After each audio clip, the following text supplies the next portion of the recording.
If you came to Dubai a few years ago, you'd have got this, sand and loads of it. Then an amazing thing happened. Fantasy became reality, and in the space of just 20 years, Dubai turned from desert into a jaw-dropping oasis of stone, marble, concrete, glass and raw excitement. But the bolder and wackier the idea, the more likely it was to be accepted. Giant islands the shape of palms that could be seen from space. And soon there'll be the world's tallest skyscraper, a modern-day Tower of Babel that slices through the clouds at almost a kilometre above the ground. Dubai has become a centre of a modern-day gold rush. But the big question for Dubai is whether this great global credit crunch is going to bite here, and whether that will turn the Dubai dream into a nightmare.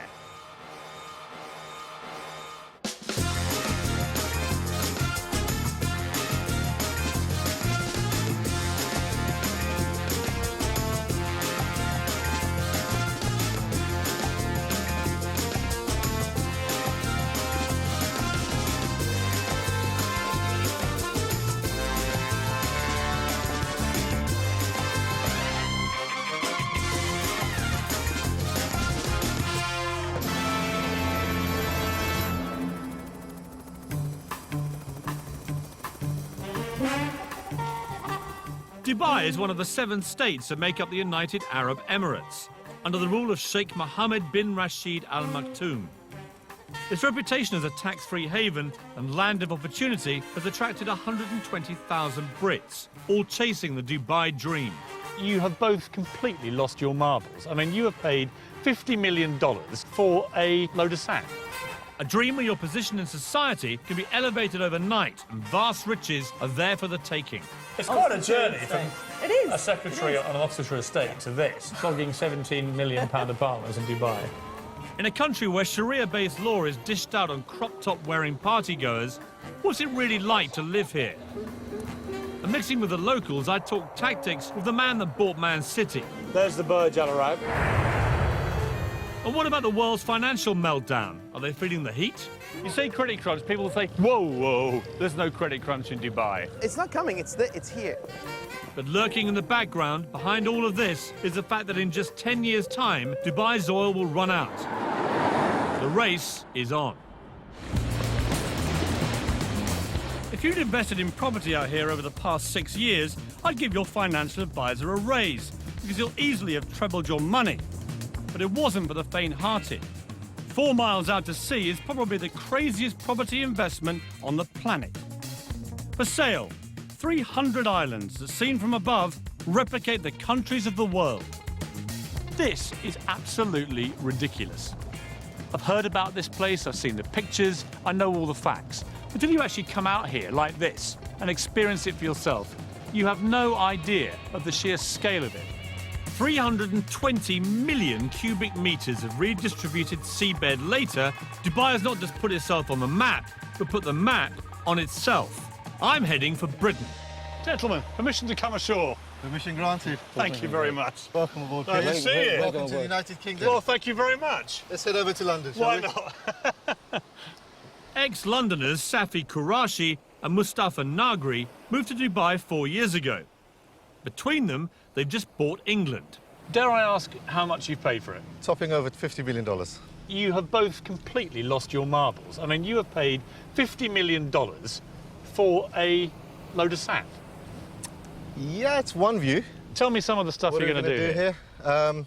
The idea very much is to have some luxury accommodation where you can bring your boat, park it right outside your villa, swimming pools, spas. How many are we talking about? You're talking in and around the 100 mark. Right. 100 villas over here. So you're living in your own private villa, surrounded by, you know, absolutely amazing shorelines, beaches. I mean, you and say views. that, but you're actually surrounded by the French over there and Well, the Germans over there. I mean, they are worryingly close, aren't they? You know, they have got closer, but luckily there's still a bit of sea between us.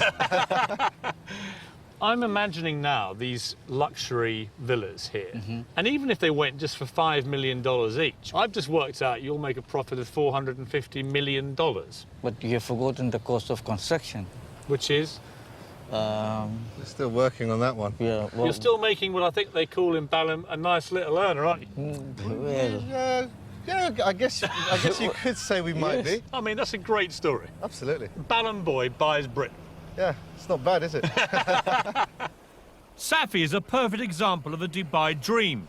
4 years ago, he arrived here skint, having lost everything in a failed internet phone. Now, thanks to a series of shrewd property deals, he's the King of England and looking to invade France. But how did this little-known desert outpost become such a magnet for investors and those in search of a better life in the sun? Dubai has done an incredibly good job at marketing itself, largely through what at the outset appear to be utterly ludicrous projects. Think Dubai and you think glamour, wealth, and a rich hedonistic playground. Hardly surprising then that back in Britain, wrapped under red tape and trapped under the dark grey skies, so many downtrodden wannabes think this place is utterly irresistible. Although Dubai is twice the size of London, the main action takes place in a frenzied 20-mile strip along the coast. The legendary Dubai gold rush can be traced back to 2001, when the law was changed to enable foreign nationals to own property. It coincided with the launch of the most famous of Dubai's artificial island projects, the Palm Jumeirah, which, because it's connected to the mainland, lured investors by the truckload. And my first impression is it's massively bigger than it seems from the sky. Apparently 4,000 properties were sold in the first 72 hours of the project being announced, before a brick had been laid. The weirdest thing about Palm Island is that 5 years ago, I'd have drowned by now because this was all water. Nothing quite prepares you for the sheer scale of their ideas. Palm Jumeirah is so huge, its central trunk supports 2 6-lane motorways. At the tip, 3 miles out, sits Dubai's latest 5-star hotel, the Atlantis, complete with an underwater lost city in a fish tank. The Beckhams acquired a place here, and Ashley Cole and Michael Owen followed suit, creating a Middle Eastern Wag-Sumer. It may look like Brookside on the beach, but having a palm address is the ultimate status symbol. And living the dream on Frond D is Neil Petch. Neil came out here 14 years ago and now publishes the Dubai version of GQ magazine. Judging by his cars, a Bentley, a vintage Jaguar and a Ferrari, life is good. Okay, here we are, ladies. Throw in a Russian model wife and her glamorous friends, and I'd say Palm living is very good. How much have these properties been going up by in value? Well, about 4 villas on either side of me. No one lives there. People had them as an investment, and they're going up at such a rate that they don't actually need to rent it. I wish I were in that position. I mean, if you bought that one at the start, for example, what would you have paid? Well, that was probably about £700,000, 2.6 million dirhams in our currency. And what would it be worth now? 15, something like that. So around 6 times what you paid for it. Exactly. So it's been an amazing investment for people. Yeah, it makes you question your own job when you're earning a lot less than your house is doing by sitting there. And is there, like, in any development like this, is there a bit of, you know, keeping up with the Joneses? Absolutely. I mean, I've had to upgrade my barbecue several times. Dubai has learnt a very British lesson. We do like to be beside the seaside. Waterfront property commands a premium, and building out into the sea will add 300 miles to their coastline. But when we struggle to build something as simple as a Millennium Bridge, how do you create an entire city in just 20 years? I have some days when I say, you know, this is crazy. I want to go to New Zealand. I want to live in a farm, you know. And when you built it, how do you make sure the rich come flocking? This is ridiculous. I mean, how many towels are there? Why would you need 100 towels? And at the world's only 7-star hotel, I sampled the Dubai dream for myself.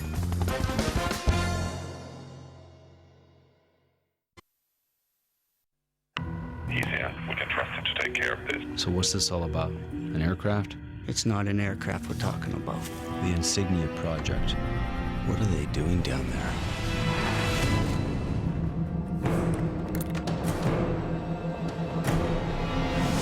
It's not like other cars. It's as if it can see. It reads road signs. How's that possible? I don't know what kind of technology they're using. They can adapt to impossible conditions. What else can it do? Discover Vauxhall insignia. The HSBC Plus account is all about service, getting things just the way you like them. An account that includes roadside breakdown assistance, people you can call on 24/7, and of course, special rates. What's more, you'll find an introductory offer if you apply now. Upgrade to HSBC Plus. I've been on at you for ages to do this. Mum's been on at you to do it. Whoa. What's the rush? Yeah, you're pushing it all onto me. It's always my fault. Hang on. Nearly all TVs can be converted to digital, so you don't need to throw away your television. Right, back happening. You are joking.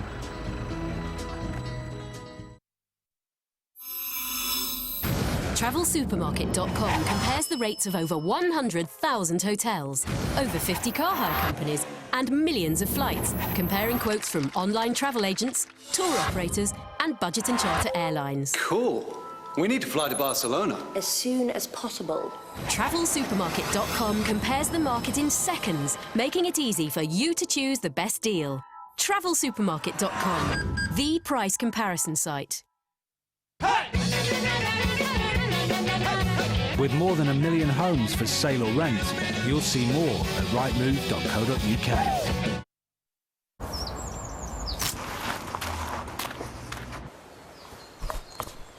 After what your hands go through every day, don't you think they need just a little more glamour? Fairy Clean & Care Aloe Vera and Cucumber helps look after your hands while you do the washing up.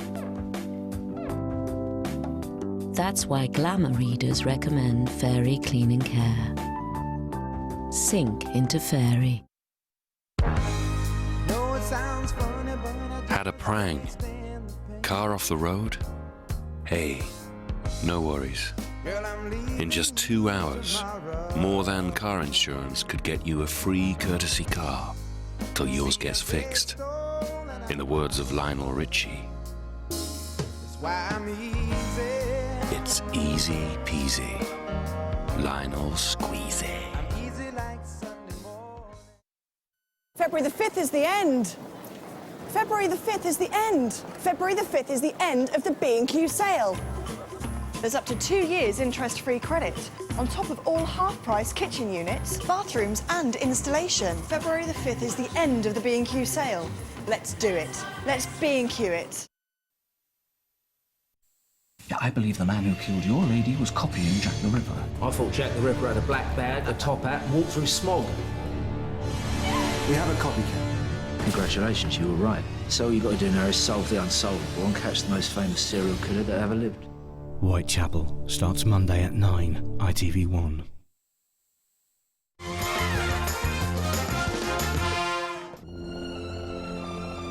There are times when we build things so astounding that they become testaments to human ingenuity. The pyramids of Egypt, the Great Wall of China, and now, Dubai? Extravagance and Dubai go hand in hand, but this really does take the gold-plated biscuit. It's rumoured this 7-star hotel costs so much to build and run that it will never make a profit. But that's not the point. The Burj Al Arab is Dubai's Eiffel Tower, part of ruler Sheikh Mohammed's vision to put this place on the global map.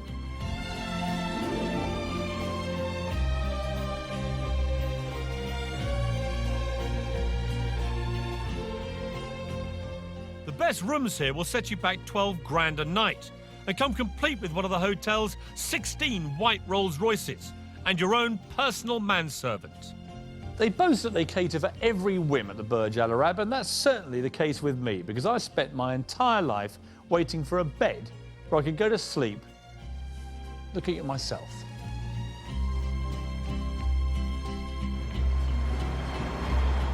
I'm here to meet builder Eddie Mitchell, who I last met at the height of the UK's property boom in Sandbanks, Dorset. Eddie was creating futuristic properties inspired by this hotel. He's been coming here on business for 5 years and is now a gold star guest, affording him extra special treatment.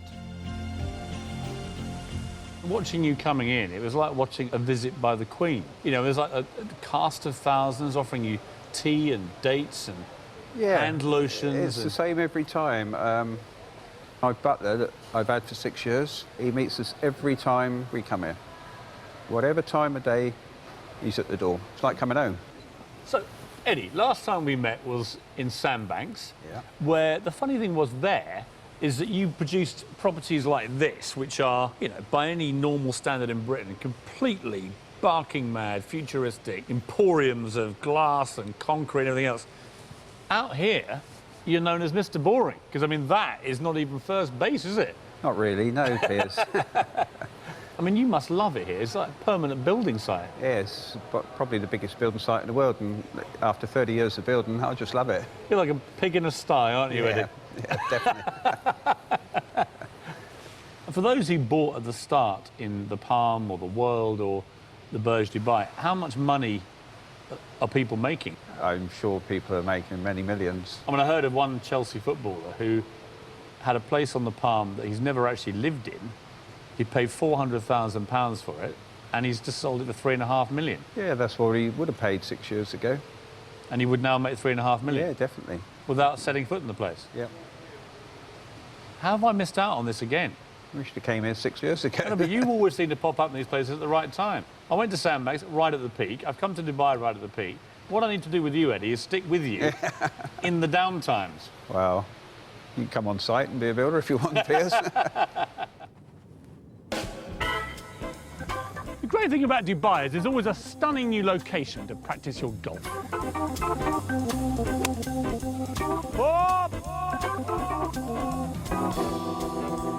But you wouldn't have thought you could practice your skiing as well. This is Ski Dubai.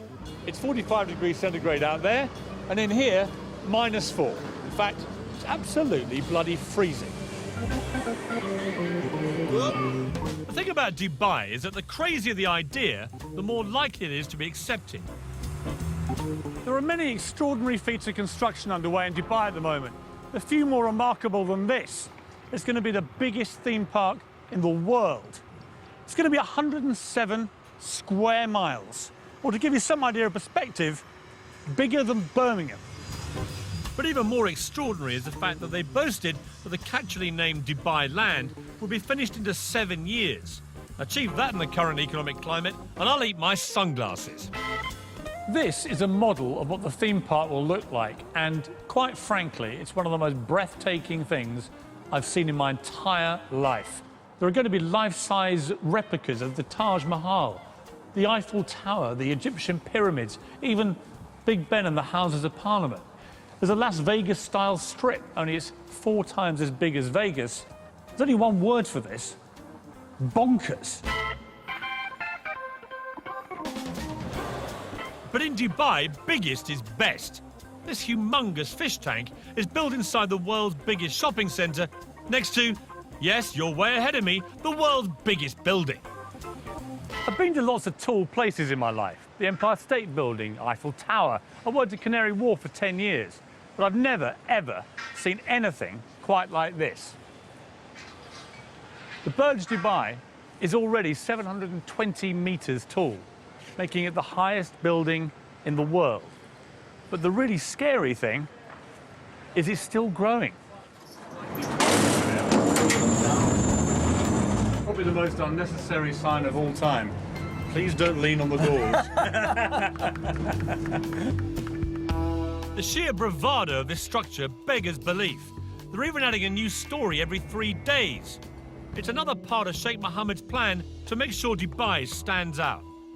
The final height is still top secret, but the ambition is to be almost double the height of the next tallest building on Earth. The Earth's vanishing. I've never been this high in my life anywhere. Mr. Ali Alabar, the 5th most powerful man in Dubai, is chairman of Emaar, the government-backed construction company building the tower. So we're right in the middle here on floor 160. We're 611 metres up. Yeah. There's still, as I can see, I mean, there are 20, 30 floors more already under construction. Yeah. Does it wobble, this? I mean, does it move around? No, it doesn't move much. Do you know how far? I think if it moves maximum, probably move this much. Who's going to be here? I mean, who will be on these floors? I think indeed these are office floors. People have bought private apartments here too, right? Correct. Yes. What was the most expensive one, do you know? A whole floor could probably cost you about $45 million, a whole floor. Oh, a bargain. Yeah, it's a bargain compared to London prices, of course. You know Sheikh Mohammed better than many people. How would you describe him? I've been with him 15 years, and there are times when his energy is so unbelievable. This building here, the first time we've designed it was 90-story, and the meeting was 1 minute. And His Highness said, no. I said, okay. So I did, I think, about 120. He said, no. So I just brought a chart of all the tall buildings in the world, and I put in this building.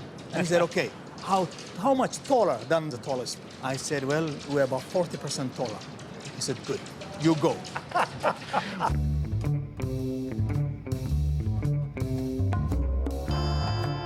40 years ago, Dubai was nothing more than a dusty fishing village.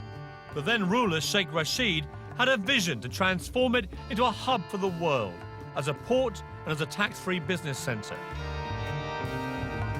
It was an extraordinary and bold move. The philosophy was simple: build it and they will come. And come they have. Now, under the rule of his son Sheikh Mohammed, the vision continues. Dubai often feels more like a corporation than a state. And that's because just three things matter here: business, finance, and success. Unlike in Britain, where huge developments can get bogged down for years in red tape and bureaucracy, over here they can go up in months. And the reason is quite simple: Sheikh Mohammed. Whatever the Sheikh wants gets done, and fast. Of course, being able to use millions of cheap workers from Southern Asia has made it all possible. In 2007, accusations were made of slave labour conditions, so Sheikh Mohammed set up a confidential free hotline for construction workers to report any abuse. As a result, conditions have certainly improved. But each year, UAE workers send home an estimated £4 billion in wages, so a recession in Dubai would have serious global implications. But trying to get anyone to actually talk about the possibility of economic downturn here in Dubai was like trying to get blood out of a stone. I turned to Michel Canu, a billionaire businessman from the 9th richest Arab family in the world. Are you totally sold into this vision, or are there going to be problems, do you think? Well, now there's going to be a lot of economic upheaval globally, and it's going to come and affect us. See, no one mentions that here. I know. You say credit crunch, people will say, whoa, whoa, there's no credit crunch in Dubai. In the Arabic culture, to say something, if you say it out loud, there's a perception that it'll happen. So we don't even call cancer cancer, we call it the disease that can't be mentioned. It's the same mentality. Is there a credit crunch coming in Dubai? It's not coming, it's here. It already exists. Now, for people to come and say, you know, this is the end and death of this area, it's not going to be the death of this area. What's going to be is a natural timeout, if you want, allow things to come back to its normal position and then move forward. Dubai, I think, is a good place to be if you're looking at 15, 20 years down the road. Because if you're looking at 2 years down the road, God knows what's going to happen in the next 2 years in terms of global finance. During the boom times, Dubai was the hottest property market in the world. The carrot that had expats scurrying here faster than a bleached blonde to a footballer. Helen Tatum is typical of those that came chasing the Dubai dream. She landed here 4 years ago and owns Dubai Luxury Homes, one of the most successful estate agents in town. Today, she's showing me a flat aimed very much at the not-so-poor. Amazing views, vast amount of room. I mean, how big is this? It's 13,400 square feet. The master suite takes at least a third of the apartment. So it's all about the bedrooms out here, is it? Exactly. And what would it cost if you wanted to buy this? £17 million. Wow. Who would buy a place like this? I mean, who's living in this block? Yeah, I mean, discretion is the word, but, I mean, we've got sporting personalities, we've got presidents of countries. 15 times the size of the average house in the UK, who said size doesn't matter? I mean, it's just humongous. Yeah. This is not even... Well, apartment is too loose a word. Well, this is... Hello! I mean, it echoes. I mean, it's unbelievable. I mean, look at it. It's not a kitchen, it's a restaurant. That's the children's bedroom. Of course it is. How silly of me. Here's the bathroom. This is the bathroom. I mean, this They is... take a lot of care over the bathroom. This is ridiculous. I mean, how many towels are there? There must be 100 towels in here. Why would you need 100 towels? I mean, it is just opulence on an almost regal scale, isn't it? It is. It's a staggering apartment. Perfect for your average multi-millionaire. Yes, great view. Amazing view. But maybe not so good for a billionaire. Which is why the next phase will have its own heliport on the roof. That is going to be just going for a higher level altogether. That's going for your billionaires rather than just the millionaires. And it's going to have its own helipad, and you know, they're working on their own immigration so that you can just jet in and... Well, literally, so some Russian oligarch just lands on the roof, and out come immigration officials. Right. Yeah, incredible. What's a nice girl like you doing, flogging £17 million apartments in Dubai? I don't know, it just happened 4 years ago. Set up my own real estate company, and What were you doing back in Britain? I worked on a country estate in Oxfordshire. Doing what? Doing what? As the estate secretary. You're a secretary? Estate secretary. Estate secretary, sorry, I don't diminish your role, but I mean, it's quite a journey from a secretary on an Oxfordshire estate to this. Yeah. And you're now glimmering in diamonds and Rolexes and stuff. So life's been good for you, right, Helen? It has. Thank you. And that's not the half of it. Helen now has her own polo team with 8 Argentinian ponies and a full-time professional trainer. It certainly beats typing. Friday is Polo Day here at Arabian Ranches. It's a bit of a fixture of the expat community. A chance to revel in the good life whilst catching a chukker and slithering up the social ladder. Becky from Bingley, West Yorkshire. Yeah. And here you are at Polo. Yeah, I'm at the polo. Bingley girls are not really used to doing this sort of thing, are you? Just be honest. No. I came over here and I launched a magazine for another company, and I've just launched this magazine, and I'm 28 years old and I would not get that in the UK. You've done badly for a girl from Bingley, have you? Yeah, it's all right. Quite happy.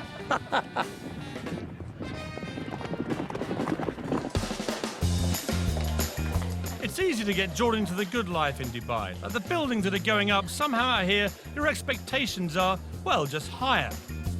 But to live up to those expectations, you're going to have deep pockets, especially if you fancy a personalised number plate. I have the 93. And how much was that? $2 million. $2 million? Yes. And I'll find out what it's like to live where hedonistic Western playgrounds exist in a country governed by strict Muslim values. And what happens when you cross the line. Do you live in permanent fear that a wrong word could see you on the next plane back to Britain deported?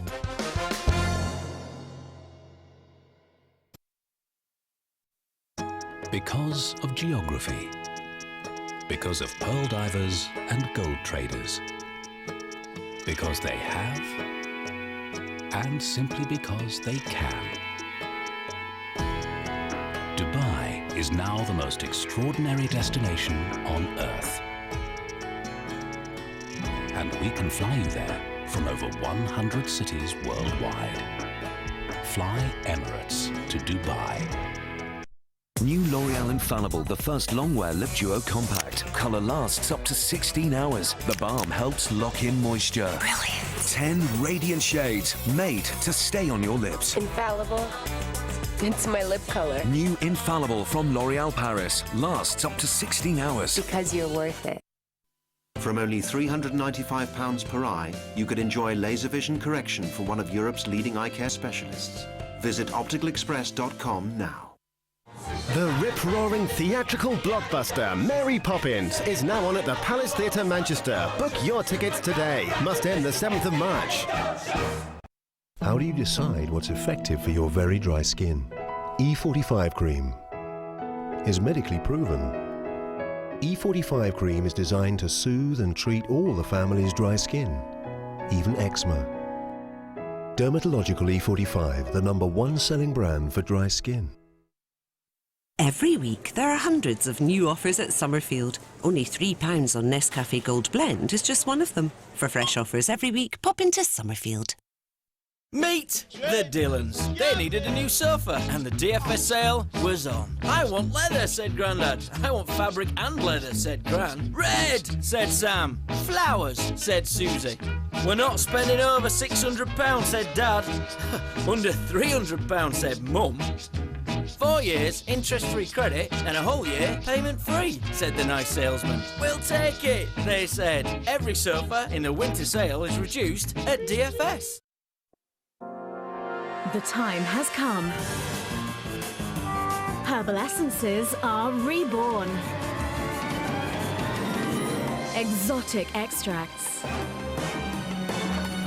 Fantastic fragrances. Dazzling new formulas for ravishing results. Escape to a whole new world of luscious hair. New, yummiest ever herbal essences. The Great Escape. Thinking of taking off? With thousands of discounted airfares on over 135 airlines to over 1,500 worldwide destinations, take off with us.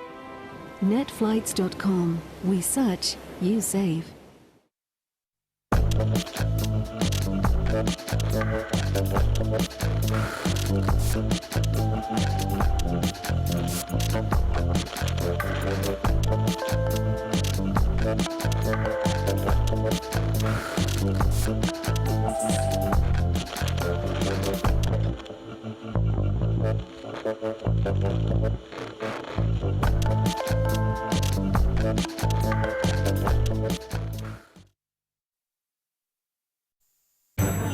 Meet Ned. With a single touch, he can raise the dead. Saving his childhood sweetheart Chuck from a watery grave, they fall in love but can never touch, for the slightest contact would result in instant death.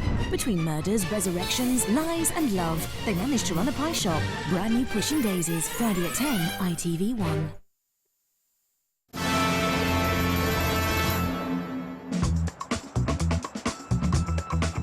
I wanted to get an Arab perspective on Dubai. Fortunately, the man that bought Manchester City, Dr. Suleiman Al Fahim, has a house here. He's made a fortune in property and is the Alan Sugar of Arabia, with his own apprentice-style TV show and even his own catchphrase. Impress me. When he said he'd show me around the city, I didn't realise he meant in his own private jet. He impressed me.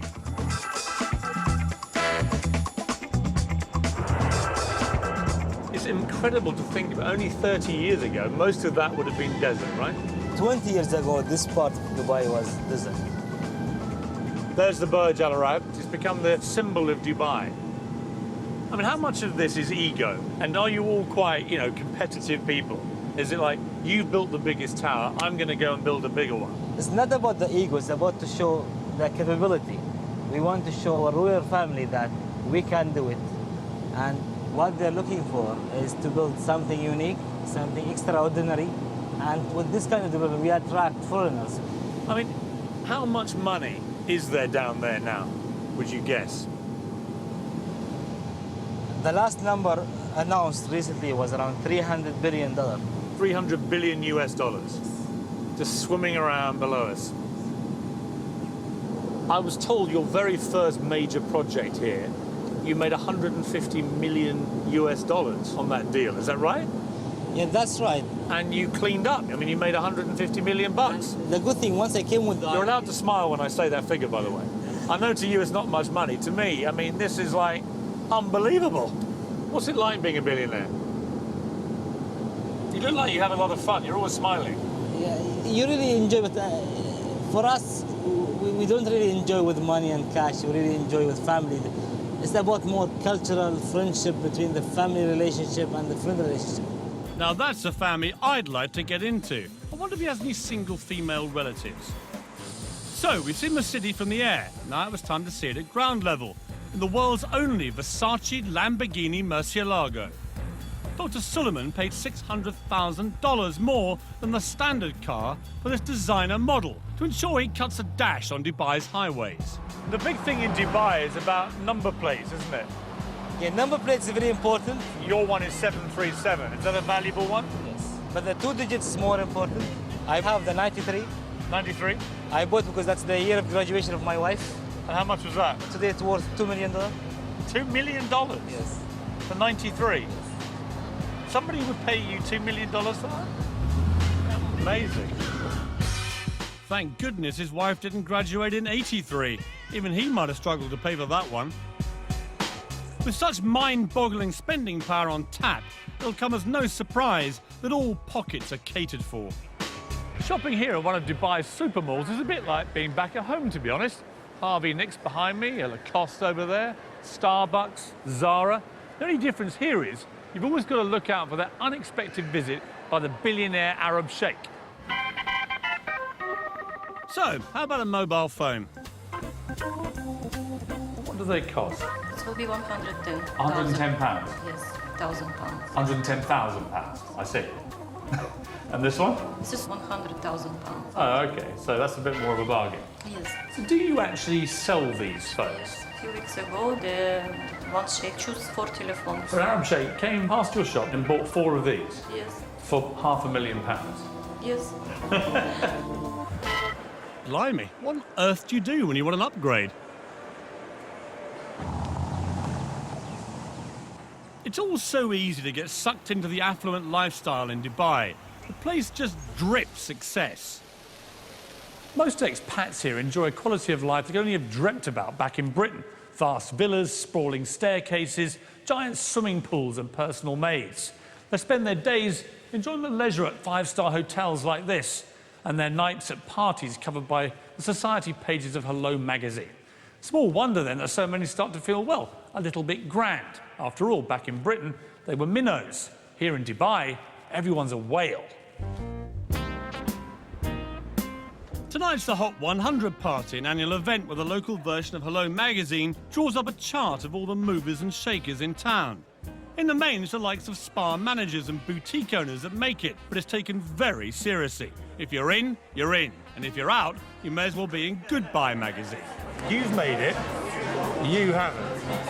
Well, actually, I may have. I've just been speaking to the editor. There's this whole sort of strata zone that you get into when you get into the Hot 100. I mean, it's quite cool to be considered like hot. And apparently none hotter than yours truly. Well, the hottest thing that I found at the Ahlan Hot 100 party is Mr. Piers Morgan. Welcome. Hello. Expat life here revolves around the 50 or so 5-star hotels. That's because once inside, you never need know you're in a country where alcohol is frowned on, it's illegal to kiss in public, or be gay, or share a flat with your girlfriend. Dubai knows it needs Westerners to succeed, and so deliberately turns a blind eye to goings-on, providing they go on the private property of the hotels, a kind of expat bubble where life is good and intoxicating. The Barasti Bar is a regular expat haunt. It's not far from where a couple of Brits were recently arrested for having sex on the beach, although I believe that might be illegal back home as well. Enjoying herself in a slightly more legal way is 46-year-old mother of 2 from Birmingham, Karen Brady. Dressed to kill tonight, Karen? Always, always. Is this your nightly This is garb? generally, yes, generally. Less is more. Less is more. Less is definitely more. And what's it like, I mean, the nightlife here? Every single night you can party without fail. Come out here, party. It's like non-stop. And you get drunk? Frequently. And are you making loads of money here? Absolutely loads, millions. No, So you here, came loads for of the friends. money and the parties? Absolutely, yeah. In what Absolutely. order? Well, first money, then the party. And what's the man scene like here? I'm not looking for a man. I'm just here enjoying myself. I've been married all my life and I'm not doing that anymore. But you go on dates here and stuff? Sometimes, yeah, I do, yeah. I like to have dinner with intellectual men, but I generally don't fancy them. Right. Well, we should go for dinner then.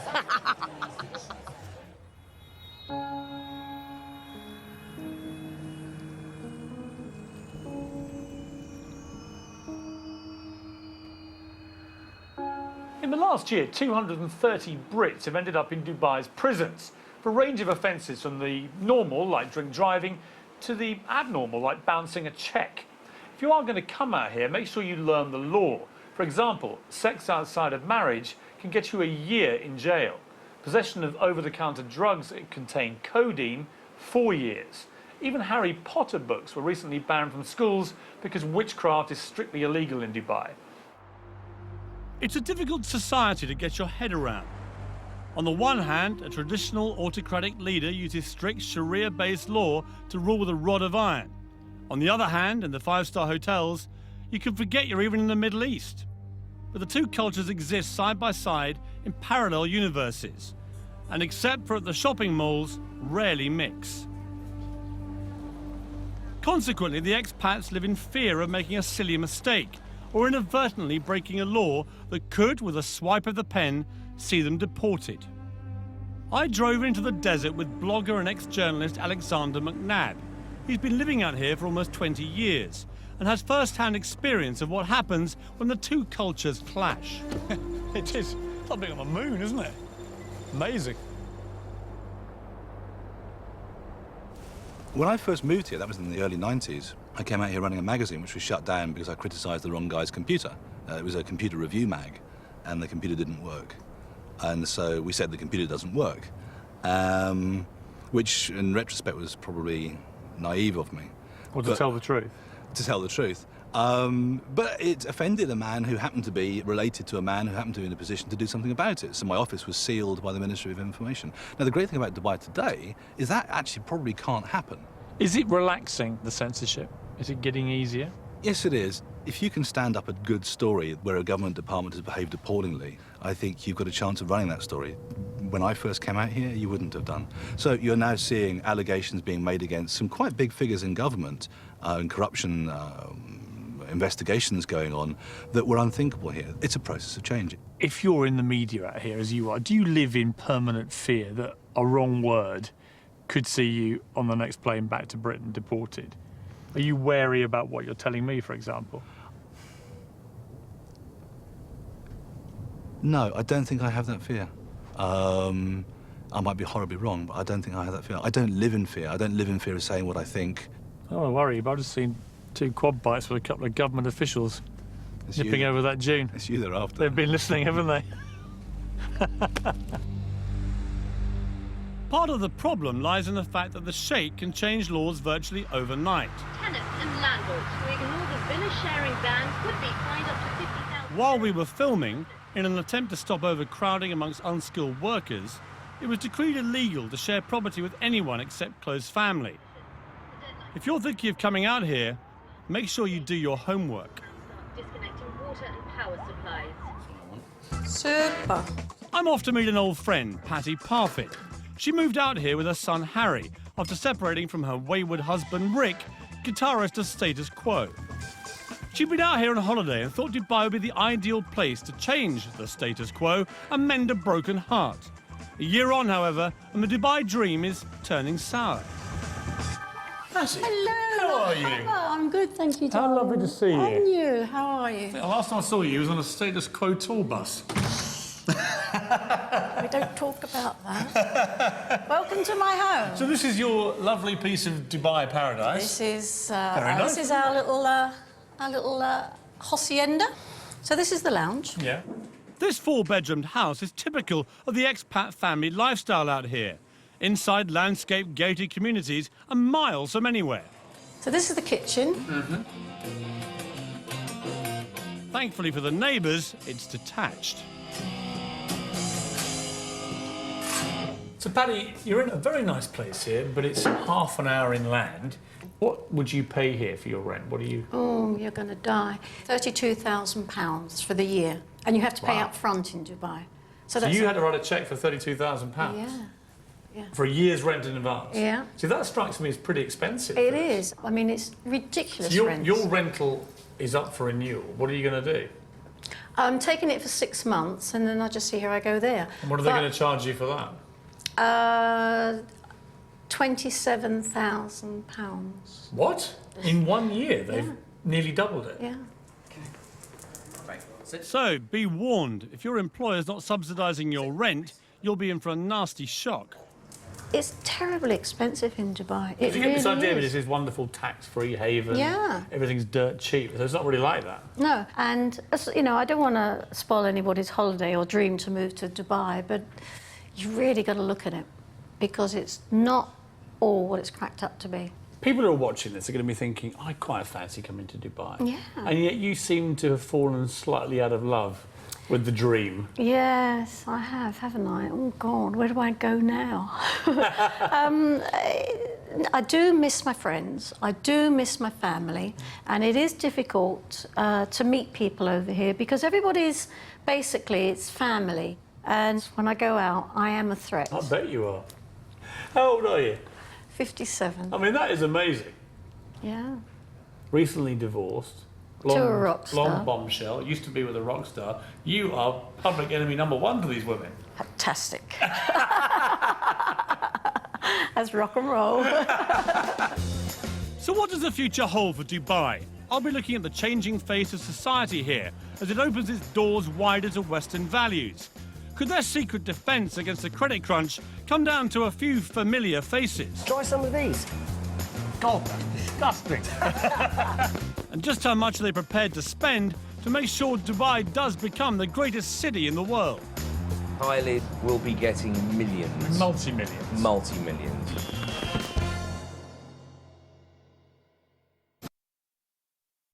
Take me riding in the car, take me riding in the car, take you riding in my car, I'll take you riding in my car.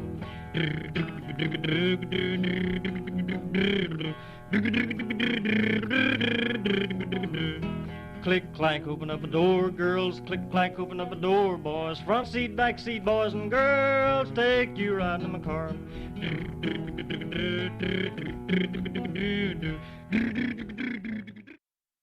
Just listen to that. The wonderful sound of the upper classes. If you're really posh, you fly in. And unlike the poor old birds, you get to fly out again. If you want to fit in here, helps if you talk posh or speak Latin. But you don't have to be posh to be privileged. If you have 4 years no claims discount, Privilege will beat your renewal quote or give you a £50 discount if they can't. Afternoon, George. Call now or visit privilege.com. For years, I fought just wrinkles. Now I fight what can age me most. This innovative Olay Affinity UV foam fights the look of what can really age you most. Discoloration, brown spots and wrinkles for more luminous, even skin tone. Olay Affinity foam. And in a recent Woman and Home survey, 3 out of 4 readers who tried Olay Affinity said they would recommend it. Definitely love the skin you're in.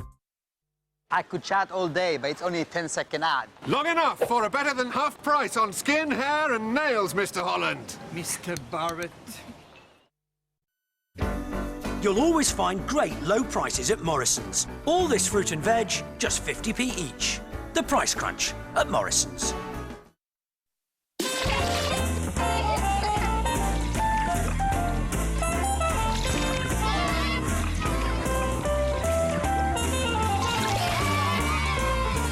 Fixident, the adhesive for a secure hold and fit. Fixident, life with more bite. Feeling stressed? We all do sometimes, but there is a natural way to help you deal with it. Calms is an effective herbal remedy that helps lots of people cope with their stresses and worries, however big or small. So whatever's stressing you out, you can feel a bit more calms and in control.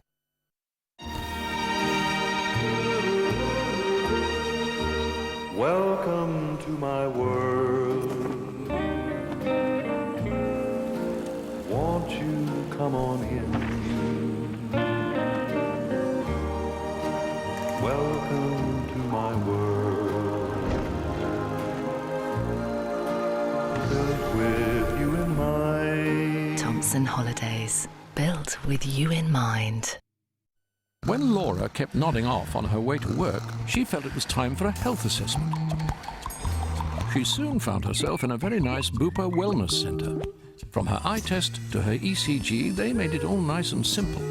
Then she had a whole hour to chat to Sophie, the doctor. "You're a little anemic," said Sophie. "Apart from that, you're not in bad shape at all." To take the first step in finding out how healthy you are, try our free online health check at bupa.co.uk/healthcheck. Only on News at 10, captured by Somali pirates, a British sailor's story. Plus, pole dancing lessons for 14-year-olds. That's at 10. the UK, we've taken thousands of years to develop our laws and customs, whereas Dubai has had just a couple of decades to try and find common ground so the 205 nationalities can happily coexist. Consider this, just 1.3 million people live here. Of those, 200,000 are Western expats, 900,000 are Asians, mainly workers, and that leaves just 200,000 local Emiratis. To put that in perspective, imagine living in Britain, where 5 out of 6 people were foreigners. And when you think of it like that, you kind of begin to work out that Dubai is actually quite a tolerant place.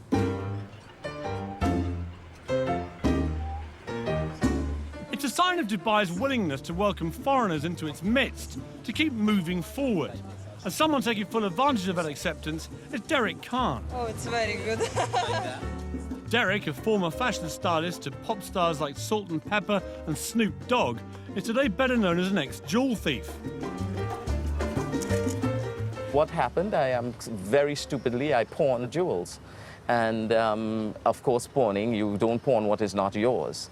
And I dug myself into a nightmarish hole. I would have to go take one piece of jewel, go to another company, and lied, basically, to get another piece, and which I pawned, and it became a circle, a nightmare circle. And you got a 2-year prison sentence? Yes, I did.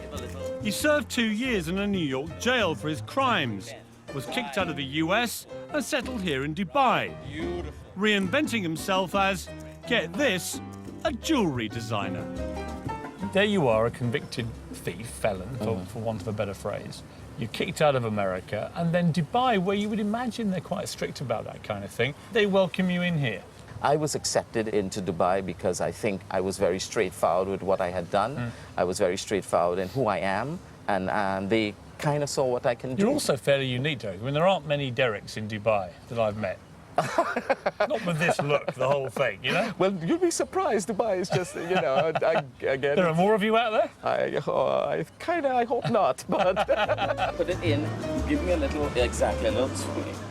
What I hear everywhere is that if you do this, you're out. If you do that, you'll be deported. So what I haven't found is any real evidence they actually do this. I mean, do people get chucked out of Dubai? Well, of course they do. You know people who've been deported? Well, no, I don't. That's the point. I mean, I don't know anyone who's been deported. But, you know, the thing is... There seems to be a collective fear of being deported without any evidence anyone ever is. Well, listen, the collective fear works because guess what?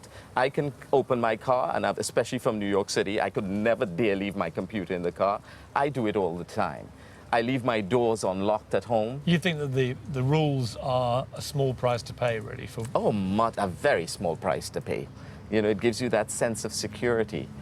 And I couldn't be happier here. Right, beautiful, beautiful, lovely. If Dubai is going to succeed, now more than ever it needs people. It has to be seen as the in place, somewhere you can't afford not to be.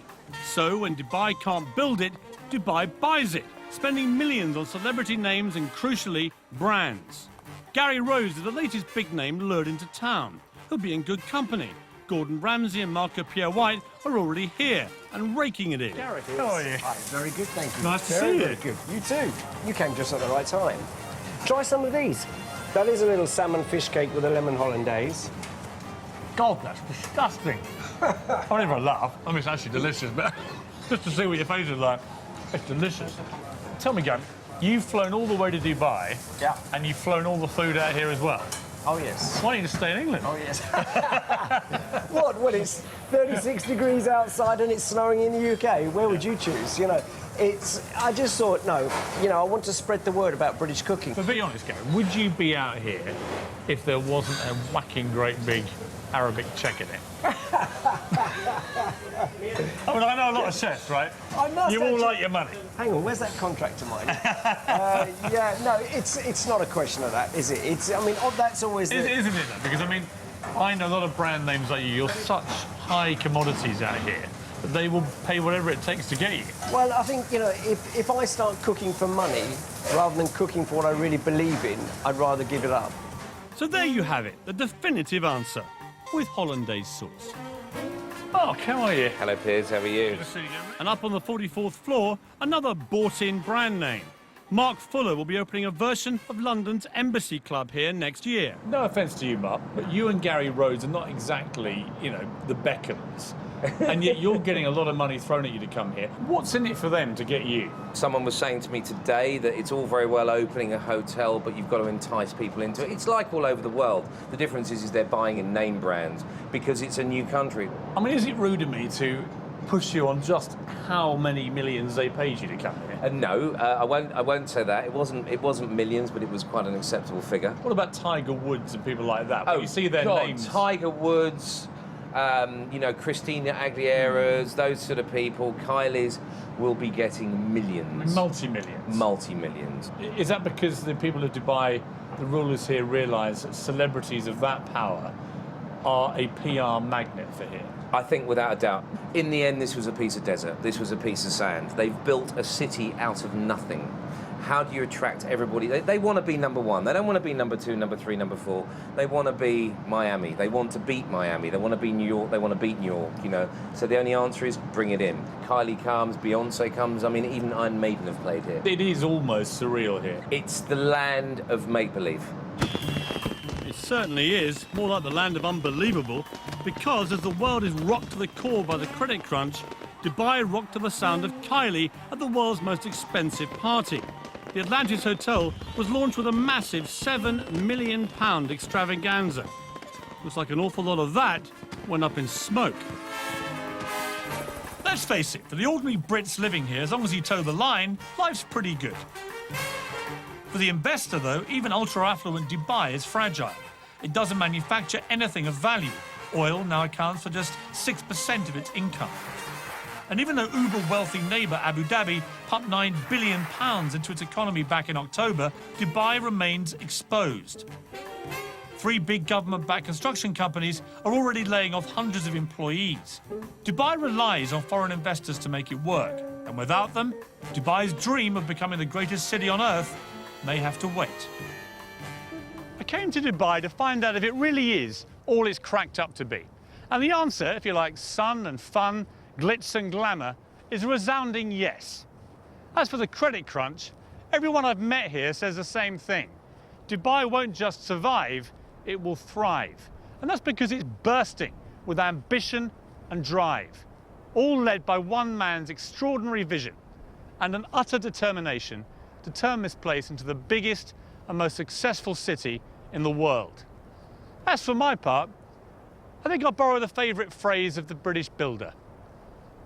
It'll be all right when it's finished.